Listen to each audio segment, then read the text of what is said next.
उत्तराखंड दौरे पर दिल्ली की सीएम रेखा गुप्ता परिवार के साथ किए भगवान केदारनाथ के दर्शन, बद्रीनाथ धाम में की पूजा अर्चना। ऋषिकेश भी पहुंची दिल्ली की सीएम रेखा गुप्ता, मां गंगा की संध्या आरती में हुई शामिल। कहा, मां गंगा का आशीर्वाद प्राप्त करना मेरा सौभाग्य। दिल्ली विधानसभा उपाध्यक्ष मोहन सिंह बिष्ट का जन्मदिन, सीएम रेखा गुप्ता ने दी जन्मदिन की बधाई। सोशल मीडिया पर बधाई संदेश किया जारी।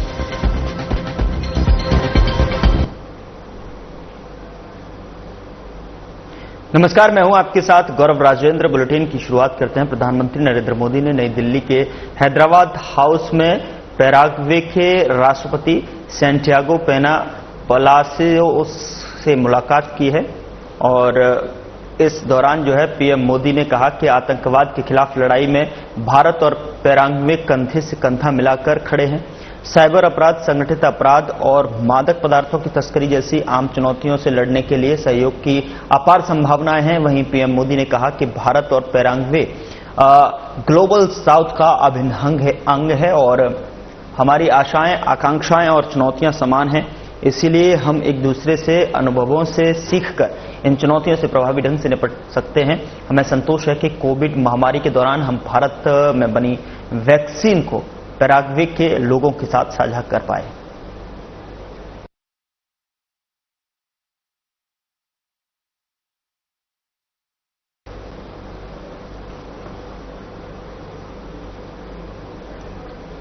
पैराग्वे के राष्ट्रपति से पीएम मोदी ने मुलाकात की है और भारत पैराग्वे ग्लोबल साउथ का अभिन्न अंग है और दिल्ली के हैदराबाद हाउस में ये मुलाकात हुई है। तस्वीरें आपके सामने, जहां पर महामारी के दौरान कोविड को लेकर भी इसमें जिक्र किया गया है। कोविड जिस तरीके से पैर पसारता हुआ और उसमें जो है भारत की तरफ से जो वैक्सीन दी गई थी उसके जो है उन्होंने मिलकर जो है वहां तक पहुंचा पाए, ये भी इसमें जिक्र किया गया है इस मुलाकात में। पैराग्वे के राष्ट्रपति सैंटियागो पेना पलासियोस 3 दिवसीय भारत यात्रा पर नई दिल्ली पहुंचे हैं। बता दें कि हवाई अड्डे पर उनका गर्मजोशी से स्वागत किया गया।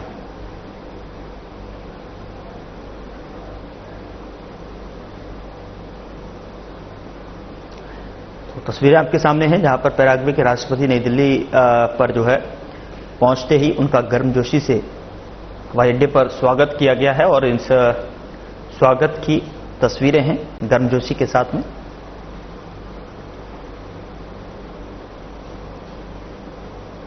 उधर प्रधानमंत्री नरेंद्र मोदी का बड़ा बयान सामने आया है और इस दौरान उन्होंने कहा कि भारत और पैराग्वे मिलकर आतंकवाद से लड़ रहे हैं और इसी के साथ में उन्होंने कहा कि दोनों देशों को साइबर अपराध, ड्रग्स की तस्करी और बड़े अपराधों से निपटने के लिए साथ काम करने के कई मौके हैं। उन्होंने कहा कि भारत और पैराग्वे ग्लोबल साउथ का हिस्सा हैं और इसलिए हमारी समस्याएं और उम्मीदें एक जैसी हैं। हम एक दूसरे से सीखकर इन चुनौतियों का सामना कर सकते हैं।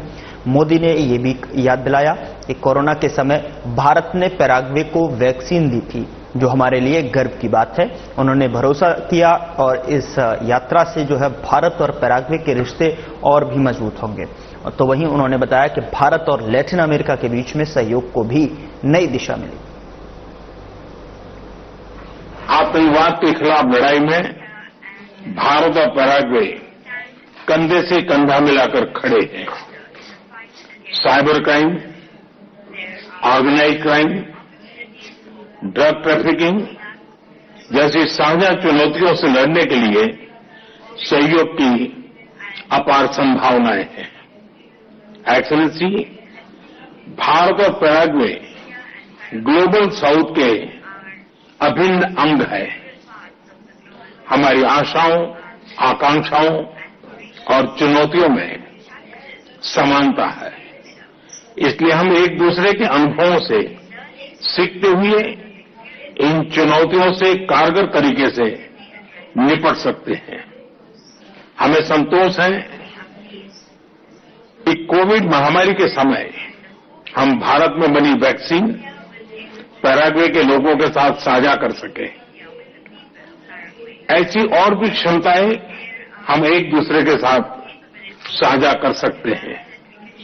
एक्सेलेंसी, मुझे विश्वास है कि आपकी यात्रा से आपसी संबंधों के विश्वास, व्यापार और करीबी सहयोग के स्तंभों को नई मजबूती मिलेगी। साथ ही भारत और लैटिन अमेरिका संबंधों में भी नए आयाम जुड़ेंगे। प्रधानमंत्री नरेंद्र मोदी ने आज शाम भारत मंडपम नई दिल्ली में आयोजित अंतर्राष्ट्रीय वायु परिवहन संघ यानी कि IATA की 81वीं वार्षिक आम बैठक यानी AGM प्रधानमंत्री ने विश्व स्तरीय हवाई अवसंरचना और भारत की कनेक्टिविटी नीति पर चर्चा की। ग्लोबल स्पेस एविएशन कन्वर्जेंस का एक उभरता हुआ लीडर है। पिछले एक दशक में भारत की सिविल एविएशन सेक्टर में ऐतिहासिक उड़ान से आप सब भली भांति परिचित हैं।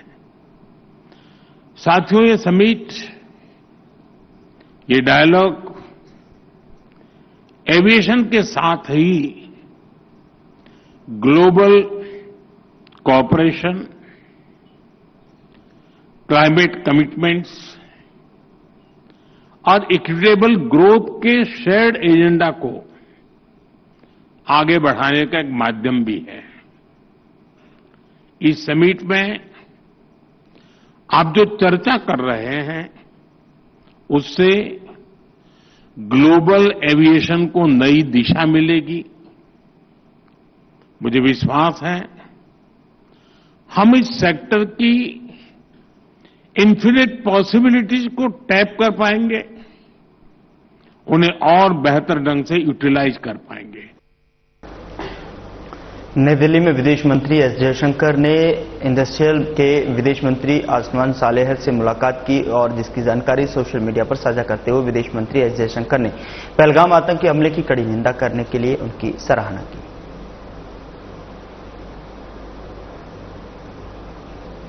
तिरंगा rally fit India Sunday on cycle के 25वें संस्करण में सशस्त्र बलों को श्रद्धांजलि दी गई और विश्व शांति दिवस मनाया गया और इस मौके पर केंद्रीय मंत्री डॉक्टर मनसुख मांडविया ने दिल्ली में राष्ट्रव्यापी रैली का नेतृत्व किया और कार्बन क्रेडिट ट्रैकर लॉन्च किया। साथ ही अभिनेत्री शर्वरी को भी यंग फिट इंडिया आइकन के रूप में सम्मानित किया गया।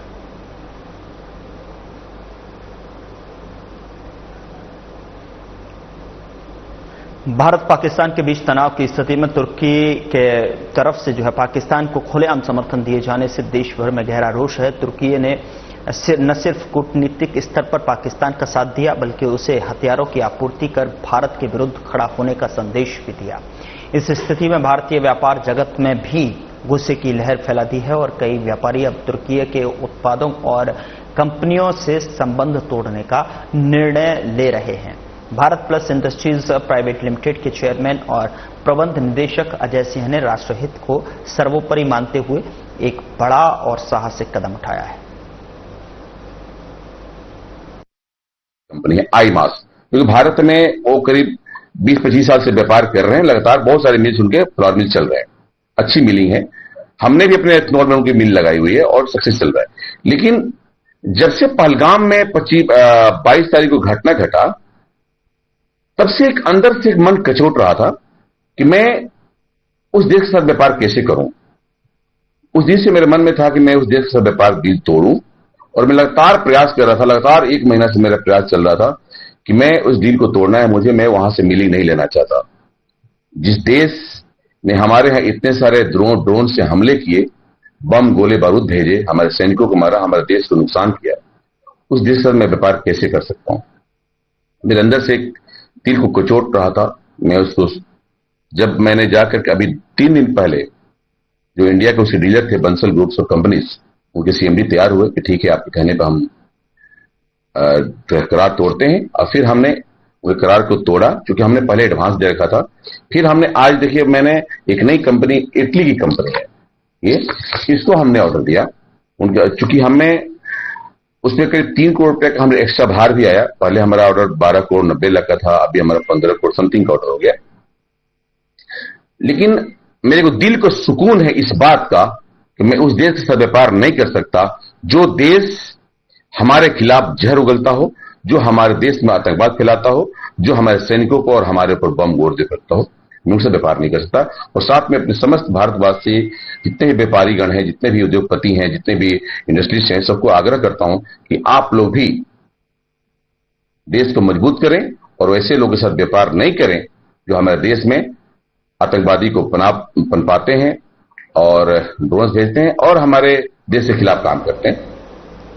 दिल्ली की मुख्यमंत्री रेखा गुप्ता उत्तराखंड के दौरे पर हैं। सोमवार को सीएम रेखा अपने परिवार के साथ केदारनाथ पहुंची। सीएम रेखा गुप्ता पूजा अर्चना के बाद केदारनाथ धाम से रवाना हुई और केदारनाथ धाम के बाद दिल्ली की सीएम रेखा गुप्ता अपने परिवार के साथ बद्रीनाथ धाम पहुंची, जहां उन्होंने परिवार के साथ में पूजा अर्चना की।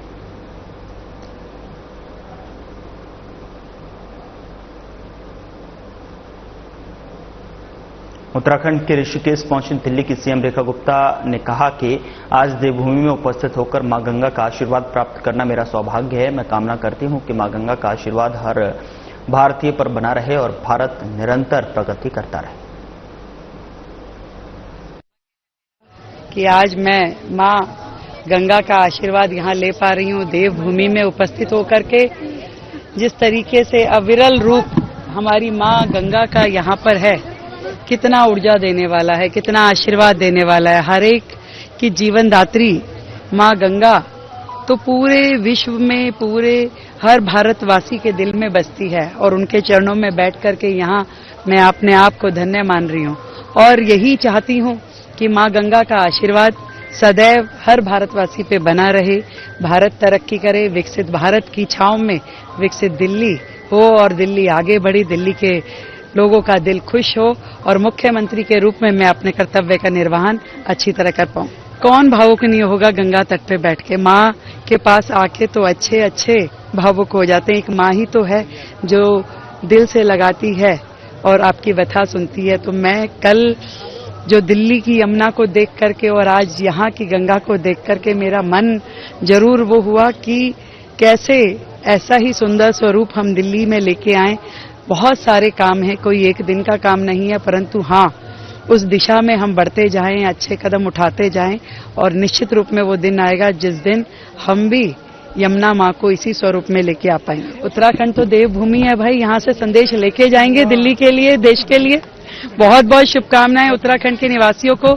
और दिल्ली तो वैसे ही मिनी भारत है जहाँ पे प्रत्येक प्रांत के लोग रहते हैं। उत्तराखंड के भी बहुत सारे लोग दिल्ली में वास करते हैं, दिल्ली की धड़कन है वो। और मैं आज उत्तराखंड की भूमि से खड़ी होकर के दिल्ली में रह रहे उत्तराखंड के सभी नेटिव निवासियों को बहुत ढेर सारी बधाई देती हूँ, शुभकामनाएं देती हूँ और उन्हें संदेश देती हूँ कि उनके नाम का भी मैं आज यहाँ माँ गंगा को प्रणाम करके जा रही हूँ।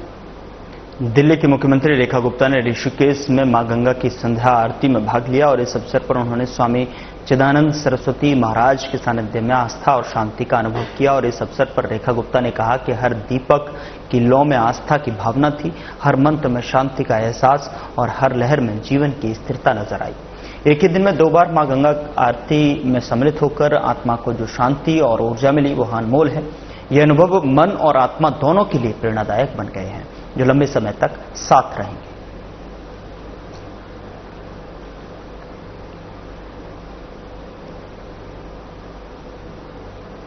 दिल्ली की मुख्यमंत्री रेखा गुप्ता इन दिनों उत्तराखंड दौरे पर हैं। यह यात्रा दिल्ली में भाजपा सरकार के 100 दिन पूरे होने के अवसर में की गई है। यात्रा के दूसरे दिन सोमवार को वह अपने परिवार संग केदारनाथ और बद्रीनाथ धाम पहुंची। मुख्यमंत्री ने कहा कि देवभूमि हरिद्वार में आचार्य महामंडलेश्वर स्वामी अवधेशानंद गिरी जी महाराज के दर्शन और सानिध्य का सौभाग्य प्राप्त हुआ। यह केवल एक भेंट नहीं बल्कि आत्मा को जागृत करने वाला दिव्य अनुभव था। उनके दिव्य सानिध्य में साधना, करुणा और सत्य की अनंत महिमा का अनुभव हुआ है।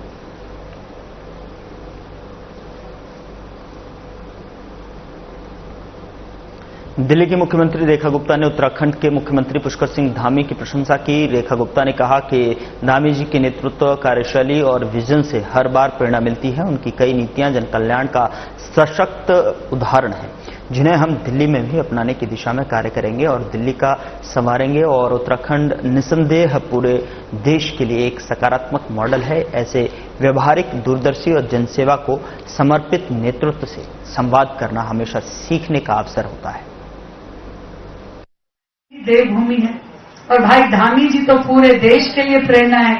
मैं कई बार कहती हूँ कि मैं आपकी जूनियर मुख्यमंत्री हूं, तो मुझे जरा ज्ञान देते रहना। तो जो आप यहां पास करोगे मैं दिल्ली में पास कर दूंगी। फिर जो अच्छी योजना भाई जी लाएंगे वो दिल्ली में भी जाएगी। आती गंगा तो ऐसी आती है ना, तो दिल्ली तक जाएगी। गंगा भी और यमुना भी। और गंगा भी, तो गंगोत्री, यमुनोत्री सब तो यहां से निकल रहे हैं। तो हम यहां से यमुना जी के लिए जल भी लेके जाएंगे, योजना भी लेके जाएंगे और भाई जी का आशीर्वाद भी लेके जाएंगे। दिल्ली की सीएम रेखा गुप्ता ने विधानसभा उपाध्यक्ष और मुस्तफाबाद से विधायक मोहन सिंह बिष्ट को उनके जन्मदिन के मौके पर शुभकामनाएं दी। और सीएम रेखा गुप्ता ने सोशल मीडिया पर बधाई संदेश देते हुए लिखा कि विधायक मोहन सिंह बिष्ट को जन्मदिन की हार्दिक शुभकामनाएं। आपका सादगीपूर्ण व्यक्तित्व, जनसेवा के प्रति समर्पण और निरंतर जो है सक्रियता हर जनप्रतिनिधि के लिए प्रेरणा स्रोत है। ईश्वर आपको उत्तम स्वास्थ्य और दीर्घायु प्रदान करे।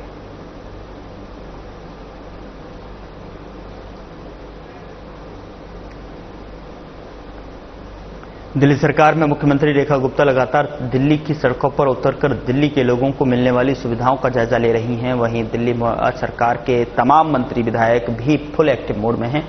सरकार के मंत्री दिल्ली की सड़कों पर उतरकर तमाम सुविधाओं और सरकार की योजना है उसका निरीक्षण भी कर रहे हैं। इसी कड़ी में दिल्ली सरकार के शिक्षा मंत्री आशीष सूद ने सोमवार को नरेला विधानसभा में दिल्ली सरकार द्वारा प्रस्तावित स्कूल कॉलेज की जमीन का निरीक्षण किया। और इस औचक निरीक्षण के दौरान उनके साथ स्थानीय विधायक राजकरण खत्री और शिक्षा विभाग सहित अन्य विभाग के अधिकारी भी मौजूद रहे।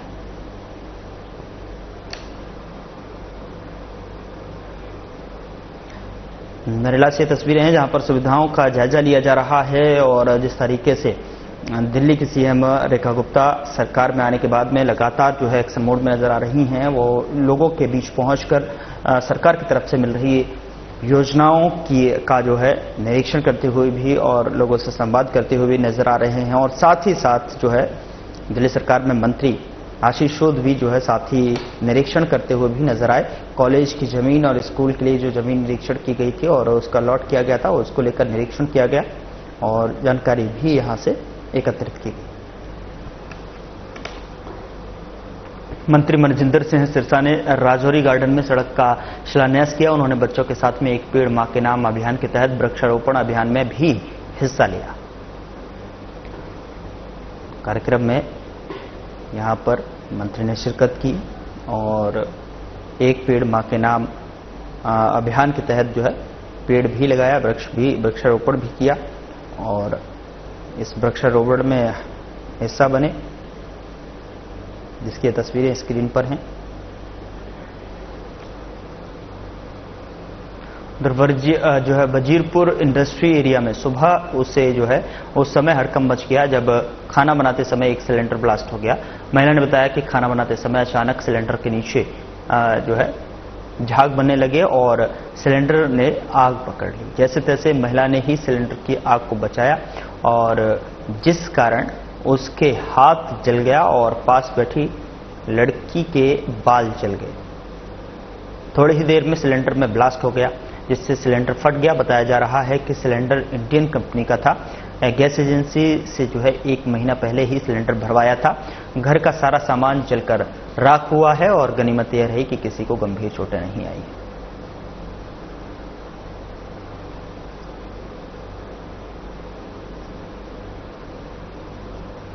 दिल्ली की छतरपुर में एक बहुमंजिला इमारत की दूसरी मंजिल पर भीषण आग लग गई और आग तेजी से फैलती हुई और इमारत में घना धुआं फैल गया। मौके पर दमकल की 3 गाड़ियां पहुंची और आग पर काबू पाया। बता दें कि घटना छतरपुर के 60 फीट रोड के पास हुई है। अभी तक जो है वहां पर किन कारणों से जो है ये आग लगी, ये जानकारी जुटाने की कोशिश की जा रही है। लगातार जो है देखिए तस्वीरें में आप देख सकते हैं कि किस तरीके से जो है बहुमंजिला इमारत में आग लगी और देखते ही देखते आग से जो है धुएं का गुबार उस बहुमंजिला इमारत से निकलता हुआ दिखाई दिया। हालांकि यहां पर फायर ब्रिगेड की टीम जो है पहुंची और आग पर काबू पाया। भारत में अवैध रूप से रह रहे 16 बांग्लादेशी नागरिक को शाहदरा जिला पुलिस की विदेशी प्रकोष्ठ सेल ने गिरफ्तार किया है। आरोपी पिछले 18 साल से ज्यादा वर्ष से रह रहे थे। पुलिस ने विदेशी क्षेत्रीय पंजीकरण कार्यालय FRRO में पेश किया है, जहां से उन्हें बांग्लादेश भेजे जाने की तैयारी है। वहीं शाहदरा DCP प्रशांत गौतम ने बताया कि पकड़े गए बांग्लादेशी में 4 पुरुष और 4 महिलाएं और बाकी 5 साल से अधिक उम्र के बच्चे हैं। बता दें कि यह सभी पश्चिम बंगाल के रास्ते भारत में दाखिल हुए और वहां से दिल्ली पहुंचे। DCP ने बताया कि पूछताछ में इन लोगों ने बताया कि यह लोग कुछ दिन पहले हरियाणा के ईंट के भट्टों पर भी काम कर अपना जीवन यापन कर रहे थे। स्टाफ और फॉरेनर सेल ने मिलकर 16 बांग्लादेशी नेशनल्स को आइडेंटिफाई किया, उनको पकड़ा और उनको पकड़ने के बाद FRRO को देकर उनको वापस भेजने की प्रक्रिया में आगे भेज दिया। हम लोगों को, हमारे फॉरेनर सेल को ये टिप मिली थी कि उत्तर प्रदेश और दिल्ली बॉर्डर पर इस तरीके से बांग्लादेशी नेशनल रह रहे हैं और आपको मिलेंगे। इंटेलिजेंस को जब चेक किया गया तो इनपुट वाज राइट। हम लोगों ने पाया कि ये लोग करीब 18-19 साल पहले इंडिया में आए। कुछ टाइम पर ये वेस्ट बंगाल में रहे और वेस्ट बंगाल से फिर ये बेटर प्रॉस्पेक्ट्स या नौकरी के तलाश को लेते हुए ये लोग ट्रेन पकड़कर वेस्ट बंगाल से दिल्ली आए और फिर ये हरियाणा में जो ईंट का भट्टा होता है उसके अंदर ये लोग काम कर रहे थे। दिल्ली साइबर पुलिस ने झारखंड से 3 साइबर जालसाजों को गिरफ्तार किया है, जो खुद को दिल्ली जल बोर्ड के अधिकारी बताते थे। उन्होंने पीड़ितों को एक फर्जी ऐप इंस्टॉल करने के लिए उकसाया, बैंकिंग विवरण चुराए और पैसे उड़ाए। पुलिस ने 13 फोन, 1 टैबलेट और 35 शिकायतों से जुड़े डेटा बरामद किए हैं। आगे की जांच लगातार जारी है। दिल्ली सतर्क सुल्तानपुरी पुलिस ने 30 मई को रात्रि गश्त के दौरान 22 वर्षीय जोशी उर्फ राहुल को गिरफ्तार किया है, जिसके पास से एक देसी पिस्तौल और 2 जिंदा कारतूस बरामद हुए हैं। वह पहले भी एक अन्य मामले में शामिल रहा है। आर्म्स एक्ट के तहत FIR दर्ज की गई है, जांच जारी है। दिल्ली के वजीरपुर इंडस्ट्रियल एरिया में रेलवे लाइन के पास अवैध रूप से बने झुग्गियों और को आज रेलवे की ओर से तोड़ा जा रहा है और करीब 2000 मकान को ध्वस्त किया जा रहा है। जो मकान यहां पर बने हुए हैं उन पर रेलवे की तरफ से आज बुलडोजर यहां पर चलाया जा रहा है। दिल्ली के वजीरपुर रेलवे पटरी के पास बनी हुई झुग्गियों पर आज रेलवे के अधिकारी और पुलिस फोर्स पीला पंजा लेकर पहुंच गई, जिसके बाद लोगों ने अफरा तफरी मच गई। यहां के लोग बस यह सवाल पूछ रहे हैं कि उनके मकानों को उजाड़ दिया गया, अब पूरे परिवार के साथ में यह लोग कहां रहेंगे और सरकार ने जहां झुग्गी वहीं मकान का जो वादा किया था उसे वादे का क्या हुआ या नहीं, वह सिर्फ चुनावी वादे थे जो खोखले साबित हुए और हजारों परिवार बेघर हो गए हैं। फिलहाल अभी भी डिमोलिशन की यह बड़ी कार्रवाई जारी है।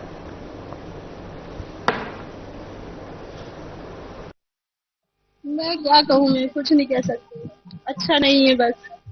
कितने सालों से रह रहे हैं? हमारा तो बचपन भी यहीं बीता, बच्चे भी यहीं बड़े हुए, बच्चों की शादी हुई, हम तो यहीं पे रहेंगे। और कहाँ जाएंगे? अब कहाँ जाएंगे? सड़कों पे, लाइन पे, जब जहाँ जनता है सब लोग, हम लोग भी वही रहेंगे। पहले आपको बताया गया? हमें कुछ भी नहीं पता था। हम तो ड्यूटी करते हैं, शाम को आते हैं, बच्चों के साथ रहते हैं। अब हमें दिन कुछ भी नहीं पता था कि कहाँ टूटना है नहीं टूटना है, कुछ भी कोई खबर नहीं थी। हम लोगों को तो फोन बच्चों ने किया कि ऐसा हो रहा था, हम लोग ड्यूटी से भाग करके सब लोग आए। सामान निकाल लिया था? हाँ, उधर सब थोड़ा उधर तोड़ रहे थे तो फटाफट हमने सारा सामान निकाल के इधर बाहर फेंक रखा है, सब लाइन के किनारे ही है। क्या नाम है आपका? उर्मिला। ये तोड़ी जाएगी, आपको पहले बताया गया था? नहीं, बिना बताए तोड़ रहे सर। कितने सालों से रह रहे? हम तो 40-45 वर्ष से हैं। इसके बदले आपको कई जगह दे रहे?